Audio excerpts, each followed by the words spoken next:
That morning I woke up to the sound of metal chains clanking, hydraulics whining, the kind of sound that tells you something's wrong before you even open your eyes. When I stepped outside, there were 3 men in black tactical gear standing in my driveway, the word HOA stamped across their chests like some fake badge of authority. They were hooking my truck to a tow rig right there on my own property. What they didn't know was they'd picked the wrong man to mess with. My name's Gavin Mercer, 40 years old, 15 years in SWAT. I've breached more doors than I can count and stared into enough chaos to last 3 lifetimes. I bought this modest 3-bedroom house in Oak Ridge Meadows just outside Ridgefield, Texas, because I thought I'd finally earned some quiet. I wanted mornings with black coffee, the smell of dew on the lawn, maybe fixing fences instead of clearing rooms. That peace, it meant something to me. And my truck, my Dodge Ram, was part of that peace. Big, black, clean, and legal.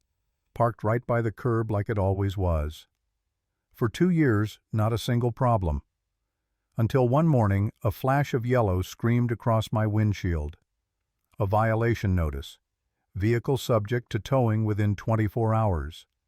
Regulation 7.14B, overextension beyond curb alignment.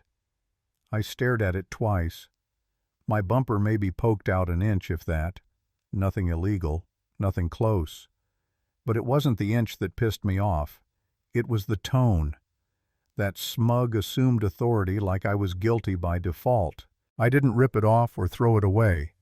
I peeled it carefully, folded it into quarters, and slipped it into my pocket like evidence. Because that's what it was, evidence of someone pushing power where it didn't belong. That night I walked 3 blocks to the community center. Inside, under flickering fluorescent lights, sat the so-called HOA board, 3 people, 1 table, and a mountain of ego. At the center, Patricia Mallory, self-appointed queen of the neighborhood. Scarf tied like armor, lips pressed so tight they looked stapled. On her right, Neil Franks, an accountant with the spine of a breadstick. On her left, some contractor wearing a shirt that said Preferred Community Services. Hired muscle for her petty crusades. She didn't even look up when she said, "Rules are rules, Mr. Mercer. Pickup trucks like yours aren't in keeping with the community aesthetic." I kept my tone calm. It's street legal. Parked properly. There's no rule against vehicle type. She waved her hand like she was brushing off dust. The board has discretion. Multiple complaints were filed about your truck disrupting the neighborhood's appearance. My eyes shifted to Neil. He dropped his gaze instantly. The contractor said nothing. I leaned forward just a little. What about the Camaro sitting on your front lawn? Expired tags, cracked bumper.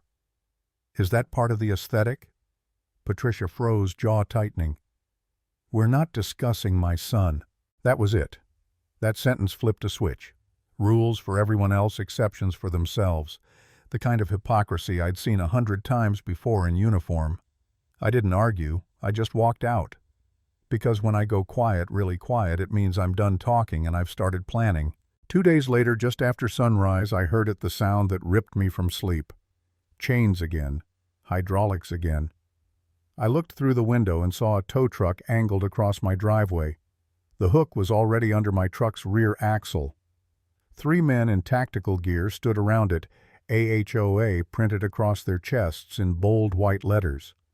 Not HOA, AHOA. Fake. I stepped outside. No shoes, just jeans and an old black t-shirt with a bleach stain. Put the truck down, I said quietly. The young operator froze mid-motion, clipboard clutched to his chest. Then I heard her voice, shrill, satisfied, poisonous. Across the street stood Patricia, phone raised high, recording everything. "I warned you," she crowed. "Now you'll learn what it means to follow the rules." I didn't look at her. Didn't say a word. I just slipped my hand into my back pocket, pulled out my phone, and tapped one number. Alpha 27, I said into the receiver. Private property breach in progress.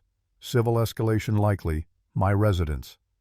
Then I hung up, turned around, and walked back inside. I poured a new cup of coffee and sat down at the kitchen table. Outside, the clattering stopped. The tow truck's engine idled uncertainly. Then silence. That kind of silence that only comes when someone realizes they've gone too far. I'll be honest. For a moment I felt hollow, tired. I'd left the chaos of my old life behind for this paper tyrants with clipboards pretending they were law. I even thought maybe I should have just moved the truck. Maybe it wasn't worth it. Maybe peace meant letting people like her win once in a while. But then I saw the reflection of my badge case still sitting on the shelf, and I remembered something my old captain used to say. Peace without justice is just submission in disguise. 15 minutes later, a black Chevy Tahoe rolled up to the curb. No sirens, no lights, just quiet authority. Out stepped 3 men, and in front of them Raiden Shaw, my old SWAT partner. Broader now, grayer around the beard, same calm eyes that saw through every lie. He looked around, grinned. "Heard you pissed off a suburban dictatorship." I raised my mug. They came for the truck. His grin faded as he crouched beside the tow rig, shining a pen light at the chains. Not licensed for residential enforcement. No permit. And this clamp hell, this isn't even authorized under county code. Another investigator flipped through a clipboard on the tow truck dash. No registration match. This company doesn't exist under Rockwell County listings. He turned a page. And this invoice paid from HOA funds marked for park maintenance. Raiden stood up slowly. "This isn't going to age well." He turned to the nervous contractor, clutching his clipboard like a shield. "We'll need statements, tow operator, HOA contact, fund allocation, invoice trail, all of it." They moved like a team, methodical, calm, efficient. No shouting, no threats, just the clean precision of truth at work. Within an hour, my kitchen table was covered in evidence, scanned documents, photos, transfers, proof that Patricia had been writing herself checks labeled executive stress compensation. Raiden slid a flash drive across the table. "You know who to send this to?" I nodded. 10 minutes later, I was driving toward the Rockwell County substation, the same building I hadn't walked into in nearly a decade. Detective Harold Klein looked older, slower, but still sharp. He scrolled through the files, then looked up. "She's been cutting herself checks. HOA funds, unvoted, unauthorized. And she ordered the tow herself." I nodded. He sighed. "Then she's finished." By sunset, the air around Oak Ridge Meadows felt heavier, like the calm before a storm. I sat on my porch, same mug of coffee in hand, watching the street. Then came the first cruiser easing around the corner. No lights, no siren, just deliberate, steady movement. A black SUV followed Raiden's Tahoe. They parked across from Patricia's house. The blinds inside snapped shut too late. We'd already seen her. Raiden stepped out, his voice calm but commanding. "Patricia, open the door, or we'll take it off." A pause. Then her door cracked open. She tried to sound collected. "I don't understand. I haven't done anything wrong." Raiden didn't even raise his voice. "We've got your financials. 8 months of self-issued payments, misused HOA funds, illegal towing orders. You've been signing checks to yourself like a senator." Her mouth opened, but no sound came out. No board to hide behind this time. No clipboard courage. The officers stepped inside, quiet, professional. No cuffs, no shouting. Just process. 40 minutes later, she was led out, robe half-tied, eyes wide, the phone that once recorded her victories now dangling useless in her hand. I didn't move. I didn't smile. I just watched. When the last car rolled away, I stepped off my porch. Across the street, the HOA board had pinned a new notice to the community board effective immediately. "All HOA executive authority is suspended pending investigation." No signatures, no apologies, just truth in black ink. I looked at my truck, still parked where it had always been. Clean, legal, unmoved. The flag I'd raised that morning fluttered softly in the breeze.